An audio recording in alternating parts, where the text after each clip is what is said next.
Our top story tonight at 5:30, new security measures in Lockport City schools continue to spark concern from some parents there. The district is in the process of installing new facial recognition software. News 4's Jen Shantz is hearing from a Lockport parent tonight who says this is about more than safety. Jen? Well, Jackie, the district's goal in using state money to purchase this system is to keep schools safer. They say the software called Aegis could alert administrators when a sex offender or an expelled student is on campus. Some even think this could stop a school shooting. The NYCLU asked the State Department of Education to put the brakes on this project due to privacy concerns. I'm a dad.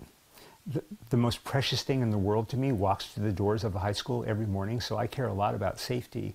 Jim Schultz just doesn't think the Aegis facial recognition system is the solution. His daughter attends Lockport High School, where state money will fund what district officials feel is a security upgrade.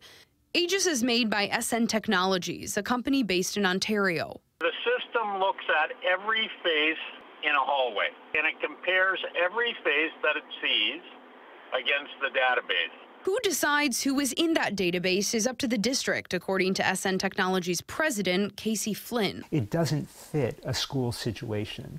It's not going to stop school shootings. I mean, if some guy is running at that school with an AR-15, there is absolutely nothing about this system that makes us any safer. Flynn admits the software's not psychic. He says it can recognize a gun in a hand, but not buried in a backpack. However, he says a school's ability to keep out unwanted students or adults ahead of time is a big step forward. Aegis was designed specifically for schools.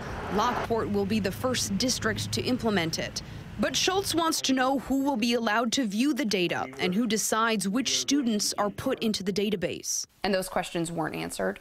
No, the district has absolutely no policy on this at all. Flynn says Aegis cameras will only be in hallways and inside public areas, not in classrooms or bathrooms. It only matches against people in the database or that the school district is looking for. Anyone else's face, he says, the system doesn't store.